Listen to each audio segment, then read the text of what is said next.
오늘은 다음 주부터 시작되는 2022년도 말씀 캠페인 선하고 아름다운 삶에 대하여 우리 성도 여러분들과 함께 미리 말씀을 나누고자 합니다. 우리 작년 말씀 캠페인 가을에는 선하고 아름다우신 하나님에 대해서 배웠습니다. 이제 선하고 아름다우신 하나님을 알게 된 우리가 어떻게 우리의 삶 속에서 선하고 아름다운 삶을 살아갈 수 있을까에 대하여 앞으로 7주간 동안 함께 생각하고 또 배운 말씀을 적용하고 또 함께 나누는 시간을 가지려고 합니다. 성도 여러분, 우리 신앙인의 참 고민과 교회의 아픔이 무엇입니까? 선하고 아름다우신 하나님을 알았음에도 불구하고 우리의 삶은 아직 선하고 아름답지 못한 데에 있습니다. 어떻게 우리가 선하고 아름다운 하나님을 지식적인 것에서 아는 것을 넘어서 실제로 알게 되어 우리가 하나님과의 깊은 교제 가운데 우리의 삶이 선하고 아름다울 수 있을까요? 어떻게 우리가 화내지 않고 살아갈 수 있을까요? 어떻게 정욕을 이기며 살아갈 수 있을까요? 어떻게 거짓말하지 않고 살아갈 수 있을까요? 어떻게 허영심 없이 우리가 살 수 있을까요? 어떻게 탐욕에서 해방되어 만족하며 살아갈 수 있을까요? 어떻게 염려에서 벗어나 평안 가운데 우리의 인생을 살아갈 수 있을까요? 성도 여러분, 한번 여러분의 삶을 돌아보시고 한번 상상해 보십시오. 지금 현재 여러분의 구체적인 삶 속에서 분노 대신에 사랑이 가득하다면, 여러분의 삶 속에서 정욕 대신에 이성을 존중하고 축복하는 마음을 가질 수만 있다면, 거짓말 대신에 진실을 말할 수 있다면, 사람에게 보이려는 허영심보다 참되게 정직하게 살아갈 수만 있다면, 탐욕을 버리고 하나님께서 주신 삶에 만족할 수 있다면, 미래에 대한 모든 염려를 하나님께 맡기고 하루하루를 감사하며 평안 가운데 삶을 살 수 있다면, 저와 여러분의 삶이 지금 현재 얼마나 선하고 아름다운 삶으로 변화될 수 있겠습니까? 우리에게 더 많은 돈이 없어도, 우리의 이름이 더 알려지지 않아도, 내가 지금 더 그렇게 기대하는 만큼 건강하지 않아도, 우리가 만약 그럴 수만 있다면 지금 우리의 삶이 얼마나 선하고 아름답겠습니까? 앞으로 7주간 동안 이 교재를 성도 여러분 성경과 함께 곁에 두시고 꼭 읽으시고 여기에 매주마다 나와 있는 훈련을 실천하고 소그룹으로 함께 나누어 주시기를 부탁드립니다. 구체적인 숙제 또 읽어야 될 것들에 관해서 이제 매주마다 성도들께 알려드리겠습니다. 오늘은 말씀 캠페인을 더 잘 이해하기 위하여 이제 말씀 캠페인 7주를 내다보면서 한번 큰 그림을 생각하고 살펴보려고 합니다. 이 큰 그림은 하나님께서 인간을 창조하실 때 품고 계셨던 하나님의 크신 계획입니다. Big picture이죠. 큰 그림입니다. 그래서 우리는 이 큰 그림이 창세기 1장부터 11장까지 계속해서 나오는 것을 보게 되는데, 이 인간을 창조하시면서 하나님이 인간에게 품고 계셨던 크시고 아름답고 선하신 계획, 그 빅픽처를 오늘 잠깐 성도들과 함께 말씀을 나누고자 합니다. 먼저 이런 반론을 생각해 보아야 합니다. 큰 그림이 뭐가 필요해? 당장 먹고 사는 것이 중요하지. 그래서 나는 지금 현재에만 집중하여 충실하게 살아갈 거야. Live the moment. Live in the present. 죽어서 천국이 있던 없던 뭐 별 상관없어. 나는 지금 여기 현재의 순간에 충실하게, 쿨하게 살아갈 거야. 복잡한 거 싫어. 20세기 이후의 서구 사회에, 특히 오늘날 젊은 세대에 더욱 유행하고 있는 삶의 태도입니다. 난 지금 현재만 살 거야. 긍정적인 면이 없지 않습니다. 긍정적인 면이 있습니다. 하지만 치명적인 오류가 있습니다. 우리 인간은 이 세상만 살아가도록 만들어지지 않았습니다. 이것을 모르고 있는 치명적인 오류입니다. 우리는 영원히 살도록 창조된 영적인 존재입니다. 오늘 본문 창세기 1장 26절 전반부를 보시면 하나님이 이르시되 우리의 형상을 따라 우리의 모양대로 우리가 사람을 만들고, 우리는 하나님의 형상을 따라 지어진 존재입니다. 27절도 보시면 하나님이 자기 형상, 곧 하나님의 형상대로 사람을 창조하시되, 형상이란 본질이 드러난 형태입니다. 서울의 광화문 앞에 가시면 이순신 장군의 동상이 우뚝 서 있죠. 이순신 장군의 용맹함, 이순신 장군의 희생정신, 이순신 장군의 나라 사랑의 본질이 동상의 형태로 드러난 것입니다. 형상이죠. 우리 인간은 하나님의 본질이 형태로 드러난 하나님의 형상을 가지고 있는데, 여호와 하나님의 가장 중요한 본질 가운데 하나는 무엇입니까? 그것은 하나님의 영원성입니다. 하나님은 영원하신 분이시다. 우리 지난주 특별 새벽 기도회 동안 요한계시록 1장부터 우리 2장, 3장 우리가 함께 살펴보았는데, 하나님의 본질은 계시록 1장 8절 주 하나님이 이르시되 나는 알파와 오메가라, 이제도 있고 전에도 있었고 장차 오실 자요 전능한 자라. 우리 하나님은 지금 계시고 전에도 계속해서 계셨고 앞으로도 영원토록 계속해서 계셔서 우리를 만나기 위해서 다가오시는 전능하신 하나님이시라. 하나님의 영원성, 이것이 하나님의 본질입니다. 시편 90편 2절에서도 모세는 고백합니다. 산이 생기기 전 땅과 세계도 주께서 조성하시기 전 곧 영원부터 영원까지 주는 하나님이시니이다. 하나님이 하나님이 아니신 적이 없습니다.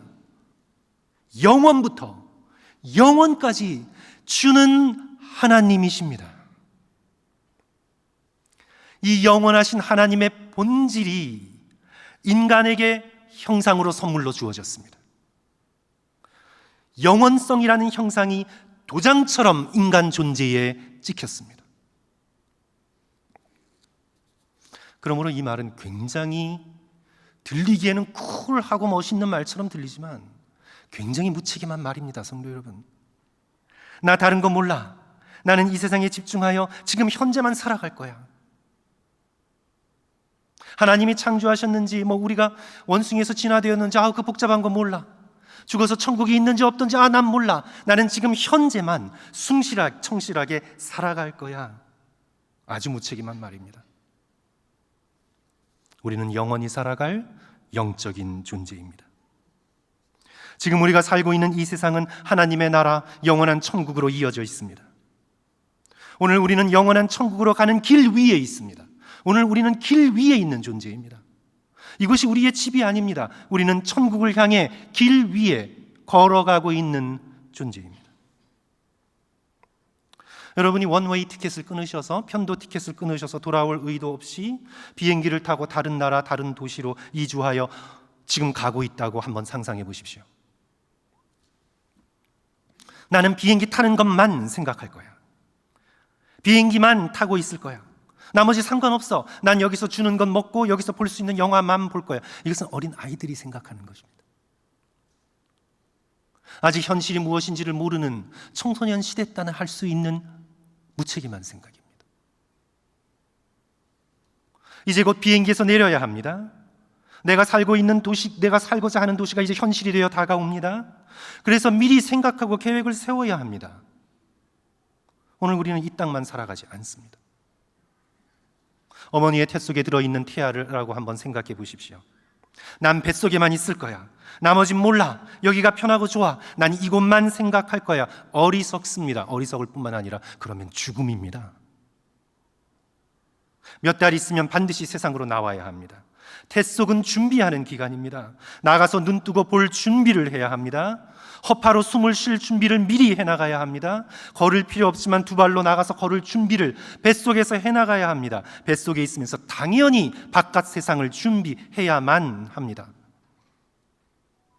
사랑하는 성도 여러분, 우리는 이 세상을 지금 살아가고 있지만 곧 나갈 것입니다. 곧 떠날 것입니다. 믿음 생활을 같이 한 우리의 성도들이 그것을 증명하고 있지 않습니까? 7년 전 제가 교회에 처음 왔을 때 앉아 계셨던 수많은 분들이 이 자리에 없습니다. 우리는 이 세상을 살지만 곧 엑짓할 것입니다. 천국에 착륙하게 될 것입니다. 그래서 우리는 하나님의 나라에 살 준비를 지금 여기서 해나가야 합니다. 예수 그리스도의 십자가의 능력을 의지하여 화내지 않고 사는 법을 여기서 배워야 합니다. 왜냐하면 천국은 분노가 통하지 않습니다. 우리는 여기서 정욕을 이기며 사는 법을 준비해야 합니다. 천국에는 정욕이 쓸 자리가 없기 때문입니다. 거짓말 않고 사는 법, 허영심 없이 사는 법, 탐욕을 부리지 않고 사는 법, 염려하지 않고 사는 법을 지금 여기 이 땅에서 배워가야 합니다. 천국에서 살아갈 선하고 아름다운 삶을 지금 여기서 생각하고 훈련하고 준비해야 합니다. 성도 여러분, 세상에 속지 마십시오. 세상은 끊임없이 죽으면 끝이야, 살아있을 때 즐겨라. 오늘날 철학은 아주 분명합니다. 과학의 이름으로 뇌파가 멎으면 끝이야, 끝나기 전까지 신나게 살아라. 텔레비전과 인터넷에서는 지금 당장이 중요하니 원하는 것 일단 긁어 다 사고, 필이 오는 대로 다 즐기고, 뭐 도덕이나 전통 뭐 이런 거, 신앙 이런 거 다 과학이 발전되지 않은 시대 속에 그냥 상상으로 만들어낸 것이니 지금 여기 현재 너의 삶을 즐기고 싶은 대로 즐겨라. 우리에게 반복 교육을 끊임없이 시키고 있습니다. 학생들에게, 오늘 우리에게. 이에 맞서 우리 믿음의 백성들은 거듭거듭 성경적인 진리를 붙들어야 합니다. 우리는 하나님의 나라에서 영원히 살아갈 영적인 존재입니다. 성도 여러분, 이 사실을 한시도 잊어버려서는 안 됩니다. 우리 그런 의미에서 함께 따라 하실까요? 우리는 하나님의 나라에서 영원히 살아갈 영적인 존재입니다. 감사합니다. 가난한 미국 시골 교회에서 목회하던 청교도 목회자 세뮤엘 윌라드는 30대 중반에 몸이 좋지 않아서 15마일 이상 걸어가야 만나는 의원을 찾아갑니다. 형편이 되지 않아서 마차도 타고 갈 수 없고 힘든 몸을 이끌고 15마일을 걸어서 의사를 찾아가는데 의원에게서 좋지 않은 소식을 듣습니다. 당신의 콩팥이 이미 망가질 대로 망가져서 아마 1년을 넘기기 어려울 것이라는 얘기를 듣습니다. 성도 여러분, 그 얘기를 듣고 또 15마일을 다시 걸어서 집으로 와야 돼요.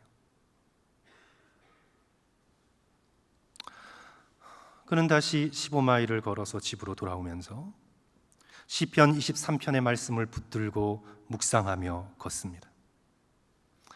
특히 마지막 6절, 내 평생의 선하심과 인자하심이 반드시 나를 따르리니 내가 여호와의 집에 영원히 살리로다. 내 평생에 재앙과 재수 없음이 나를 따라 내가 이렇게 되었구나가 아니라 내 평생에 선하심과 인자하심이 반드시 나를 따르리니 내가 여호와의 집에 영원히 살리로다. 이 말씀을 붙들고 이 말씀을 묵상하고 말씀으로 기도하고 말씀으로 하나님을 찬송하며 그의 실망에 가득 찼던 발걸음이 이제 점점 집으로 향할수록 소망과 확신의 발걸음으로 바뀝니다. 집으로 걸어가면서 나무를 보고 산을 바라봅니다. 이제 어둑해져 하늘에 달과 별이 나타납니다. 세뮤엘 윌라드가 이렇게 외칩니다. 나무들아, 너희는 다 쓰러져 땅에 누워버려도 나는 존재할 것이다. 산아, 내가 깎이어 평지가 될 때에도 나는 당당하게 살아있을 것이다. 달아, 별들아, 너희가 하늘에서 떨어져 흔적 없이 사라질지라도 나는 하나님과 함께 영원히 살아있을 것이다. 사랑하는 성도 여러분, 우리는 하나님의 나라에서 영원히 살아갈 영적인 존재입니다. 저와 여러분은 영적인 존재입니다. 하나님의 나라에서 살게 될 선하고 아름다운 그 삶을 지금 여기 이 땅에서 연습하고 훈련하시는 저와 성도들 되시기를 주님의 이름으로 간절히 축원합니다. 오늘 창세기 본문이 또 우리에게 가르쳐주고 있는 또 다른 큰 그림은 이 영원성과 함께 관계성입니다. 관계. 브레그만이라는 저널리스트가 흥미있는 책 휴먼 카인드를 썼는데 거기에 보면 기독교 책이 아니에요. 그냥 책입니다.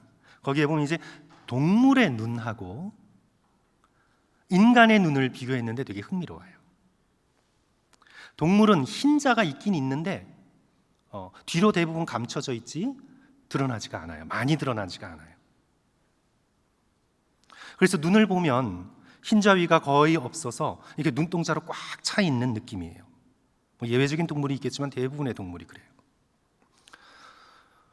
그래서 눈이 눈동자로만 가득 차 있기에 자세히 보지 않으면 어디를 보고 있는지 잘 몰라요. 동물은. 반면에 인간은 흰자위를 가지고 있어서 그것이 많이 드러납니다. 흰자위가 드러나요. 성도는 생각해 보십시오. 우리의 눈이 지금 눈동자로만 꽉 차 있다고 생각해 보세요. 지금 제가 설교가 있는데 제 눈이 그냥 검은 눈으로 꽉 차 있고, 우리 저기 서양 사람이면 파란 눈으로 꽉 차 있고 그렇다고 생각해 보세요. 마치 악어나 파충류처럼 그냥 꽉 눈동자가 차 있다고 생각해 보면 어떨까요? 인간은 그렇지 않아요. 우리 인간은 흰자 위를 가지고 있어서 시선을 알 수 있어요. 지금 저 사람이 나를 바라보고 있는지, 다른 곳을 보고 있는지, 내 말을 듣고 있으면서도 딴 생각하고 있는지 우리는 눈을 보고 알아요. 사실 눈은 많은 것을 말해줍니다. 그 사람이 내면에 품고 있는 감정을 드러내줍니다. 그 사람의 생각을 알려줍니다. 심지어 그 사람의 영혼까지 드러냅니다. 그래서 인간의 눈은 관계에 훨씬 더 예민하게 만들어졌다고 저자는 결론 내려요. 그런 것 같아요. 우리 인간은 관계를 위해서 만들어진 존재입니다. 오늘 본문 26절을 성도 여러분 다시 한번 봅니다. 26절의 말씀 우리 다 같이, 우리 성도들께서 너무 조용하셔서 한번 읽어야 되겠어요. 하나님이 이르시되, 우리 다 같이 큰 소리로 좀 시끄럽게 읽어주세요. 다 같이 읽습니다. 시작. 하나님이 이르시되, 시작. 하나님이 이르시되 우리의 형상을 따라 우리의 모양대로 우리가 사람을 만들고 그들로 바다의 물고기와 하늘의 새와 가축과 온 땅과 땅에 기는 모든 것을 다스리게 하자 하시고, 여기서 하나님께서 내가 나의 형상을 따라 내가 만들 것이다 말씀치 않으시고, 하나님께서 여기서 1인칭 복수를 사용하시죠. we, 히브리어로 안나크누, we, 우리가 우리의 형상을 따라 우리가 사람을 만들자라고 말씀하십니다. 하나님이 당신을 가리켜 나라는 표현보다 우리라는 것을 사용하시며 인간 창조의 이 이야기를 하시는 이유는 바로 하나님 자신이 관계 속에 계시다는 거죠. 하나님 자신이 혼자만 계시는 것이 아니라 성부, 성자, 성령 삼위일체의 관계 속에 존재하십니다. 하나님의 본질이 관계입니다. 삼위일체가 증거하고 있는 진리는요, 하나님의 신비와 함께 하나님의 관계성입니다. 하나님은 성부와 성자와 성령의 관계성 안에 있습니다. 그래서 하나님의 형상을 따라 우리가 지어졌다는 건 하나님의 본질인 관계성에 따라 우리 인간도 관계적으로 만들어졌다는 것입니다. 27절 말씀 주목하십시오. 하나님이 자기 형상, 곧 하나님의 형상대로 사람을 창조하시되 남자와 여자를 창조하시고. 무슨 말씀인가요? 하나님께서 성부, 성자, 성령의 관계이시기에 그 형상을 따라 사람도 만드셨는데 남자와 여자의 관계 속에서 만드셨다. 관계가 하나님의 본질이다. 그것을 우리에게 증언하고 있죠. 그리하여 우리 인간은 어떤 관계를 맺어가는가가 매우 중요합니다. 무엇보다 가장 중요한 것은 하나님과의 관계죠. 내가 하나님과 어떤 관계를 맺어가고 있는가? 나의 눈동자는 하나님을 바라보는 것으로 훈련되어 있는가? 아담과 하와가 하나님의 말씀을 거슬러 선악과를 따먹은 후 하나님과의 관계가 깨어졌습니다. 동산에서 하나님과 함께 거닐며 특별한 관계를 누리는 영적 축복을 받다가 이제는 두려워 하나님을 피해 숨기 시작합니다. 하나님과의 관계가 깨어지니 결국 인간과 인간 사이의 관계, 아담과 하와 사이의 관계, 가인과 아벨 사이의 관계가 깨어집니다. 서로가 서로를 비난합니다. 자기를 위하여 상대방을 이용합니다. 결국 에덴 동산, 천국의 모형이었던 에덴 동산이 더 이상 아담과 하와, 가인과 아벨을 품을 수가 없었습니다. 그들이 그 땅에서 토해집니다. 에덴의 동쪽에 기거하게 됩니다. 오늘 본문의 말씀에 다스림이라는 표현이 나오는데 이 도미니언, 다스림, 이 다스림이라는 이 단어가 오늘 현대인들에게 조금 해석하기가 어려울 수 있어요. 하지만 성도 여러분, 이걸 기억하시면 됩니다. 다스림도 관계입니다. 오늘 이 본문에서 다스림이라는 단어가 나온 이유는 바로 관계성을 설명하기 위해서예요. 우리 28절 다 같이 한 목소리로 읽습니다. 하나님이 1장 28절 시작. 하나님이 그들에게 복을 주시며 하나님이 그들에게 이르시되 생육하고 번성하여 땅에 충만하라. 땅을 정복하라. 바다의 물고기와 하늘과 새와 땅과 땅에 움직이는 모든 생물을 다스리라 하시니라. 다스리라, 다스림. 다스림은 관계입니다. 왕이 나라를 다스릴 때 그 다스림의 핵심은 백성과 맺어가는 관계입니다. 사랑과 의로움으로 다스릴 것인가? 아니면 폭력과 불의로 짓누를 것인가? 다스림은 관계입니다. 결혼해서 가정을 다스릴 때에도 관계입니다. 사랑과 겸손과 의로움으로 배우자와 자녀를 대할 것인가? 아니면 폭력과 거짓과 이기심으로 가정을 다스려 나갈 것인가? 다스림은 관계입니다. 동물과 식물, 자연을 다스리는 것도 관계를 맺어가는 것입니다. 그저 인간적 탐욕으로 자연을 파괴할 것인가? 아니면 사랑과 생명에 대한 경이로움으로 아름답게 보존할 것인가? 다스림은 관계입니다. 오늘 우리는 하나님의 관계적 형상의 본질을 본받아 다스리는 자로 창조되었습니다. 하나님의 나라 천국은 하나님의 다스림이 완벽하게 실현되는 것입니다. 예레미야 31장 34절, 이 다가올 천국의 모습을 미리 내다보며 예언자 예레미야의 입술을 통해 하나님께서 말씀하고 계시는 거죠. 그들이 다시는 각기 이웃과 형제를 가르쳐 이르기를 너는 여호와를 알라 하지 아니하리니 이는 작은 자로부터 큰 자까지 다 나를 이미 알기 때문이라.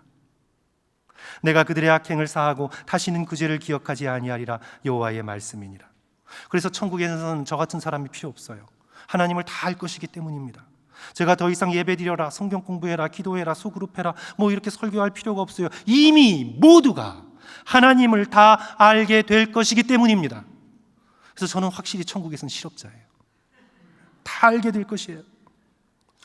천국에서는 사람들과의 관계도 선하고 아름답게 회복될 것입니다. 그래서 저만 실업자가 아니라 상담가도 실업자예요. 천국에서는요, 상함이나 해함이 없습니다. 억압이나 차별이 없습니다. 상처가 없습니다. 서로를 깊이 사랑하고 소중히 여기며 서로를 섬기는 온전한 관계의 회복이 있는 것입니다.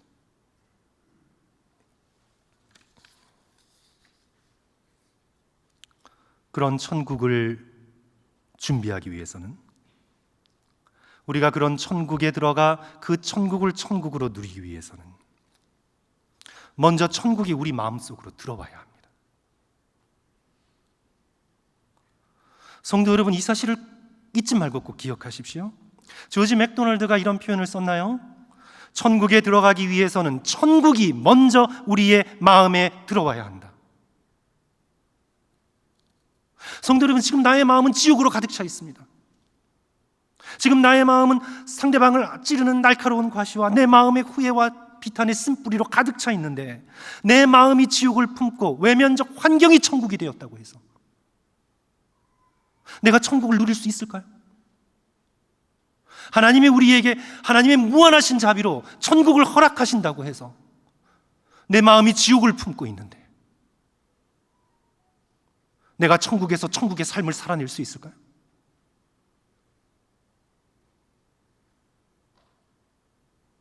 천국에 들어가기 위해서는 천국이 먼저 우리의 마음 속에 들어와야 합니다. 그리스도께서 우리의 마음 속에 들어오셔서 십자가의 피로 우리의 마음을 정결케 하셔서 다른 어떤 것보다 예수 그리스도의 마음을 품는 자가 되게 하시는 구원의 은혜가 먼저 내 마음 속에 들어와야 합니다. 천국에 들어가기 위해서는 천국이 먼저 마음 속에 들어와야 합니다.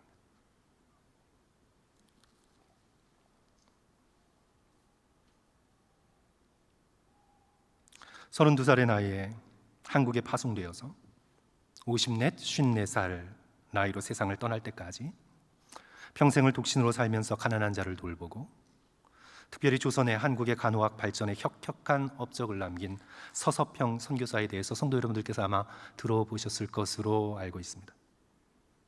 원래 이름은 엘리자베스 쉐핑이었습니다. 쉐핑. 그래서 발음이 비슷한 한자로 또 한글로 이름을 서서평이라고 했습니다. 한글로도 말이 되고 한문으로도 말이 돼요. 천천히, 서서히 할 때 서, 평온한, 그래서 서평, 쉐핑, 그래서 서평. 천천히, 평온하게. 그녀가 왜 이런 한국 이름을 가졌냐 하면 평생을 급한 성격을 다스리기 위해서 씨름합니다. 대의는 좋아요. 대의는 올바라요. 하나님의 뜻을 행하겠다고 하는 열정은 발라요. 하지만 성격이 워낙 급해서 대의를 행한다고 하면서 사람들에게 상처를 주고 힘든 관계를 형성해 나갑니다. 그래서 이 엘리자베스 쉐핑이 서서평의 평생의 영적인 씨름은 자기의 급한 마음, 급한 성격을, 문한 성격을 다듬는 것이었어요. 이제 그녀가 병으로 세상을 떠나기 전 4달 반 전쯤이죠. 이제 아무것도 움직일 수 없이 병상에 누워 있던 서서평 선교사의 호흡이 갑자기 멈춥니다. 그때 이제 서서평 선교사는 천국문 앞에 서 있는 자신에 대한 꿈을 꾸게 됩니다. 그것이 뭐 계시라는 내용이 아니에요. 성도분, 꿈, 개인적인 꿈을 꾸게 되는데 이게 너무나 생생해요. 천사에게 내가 지금 천국에 들어가려고 하는데 왜 즉시 문을 열어주지 않는 겁니까? 그랬더니 천사가 당신의 그 급한 성격을 고치고 오지 않으면 못 들어간다고 대답을 합니다. 그리고는 꿈에서 깨요. 성도 여러분, 이것이 뭐 이신칭의에 반하는 계시 내용이 아닙니다. 그냥 본인이 자기의 성격 급한 것을 고치고자 평생 노력해 왔기에 꾸게 된 꿈이에요. 그런데 그녀는 이 꿈에서 영적인 깨달음을 받습니다. 내가 죽는 순간까지 이 급한 성격을 고치고 온유함과 평안함에 이르도록 하나님께서 이 시간을 내게 허락하시는구나 라고 깨달아요. 그래서 자신의 이 꿈 이야기를 23년 동안 함께 사역해온 바게라 전도사에게 하면서 이렇게 탄식했다고 합니다. 나같이 급하고 성질 사나운 사람이 감히 천국에 들어갈 수 있겠냐? 이 꿈을 꾼 일이 1934년 2월 17일에 있었는데 이제 그 이후 병상에서 130일을 합병증으로 꼼짝 못하고 투병하게 됩니다.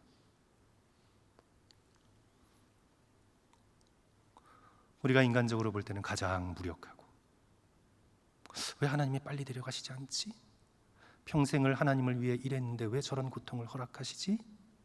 생각할지도 모를 그 130일의 시간 동안 그녀는 급한 성격을 내려놓고 인내를 배우고 소망을 품고 여태까지는 자기가 주인이 되어 남들에게 잘해줬는데 남들이 베푸는 호의를 기꺼이 받아들이고 자신의 연약함을 훈련하며 끝까지 천천히 평온하게 잘 참는 훈련을 해나갑니다. 1934년 6월 26일 130일이 지나 이제 마지막 가까웠음을 알고 병상을 찾은 지인들에게 그녀가 3시에 천사들이 올 겁니다. 이제 3시에, 옛날에는 거절당했는데 이제 3시에 천사들이 올 거예요. 그러니까 찬송을 불러주세요 부탁을 합니다. 찬송 소리를 듣고 미소를 지으며 만족스러워하며 마지막 말을 남깁니다. 이제는 아무것도 할 말이 없습니다. 먼저 가니 하늘나라에서 만납시다. 그녀는 마침내 급한 성격을 버렸습니다. 드디어 원했던 평안함에 도달했습니다.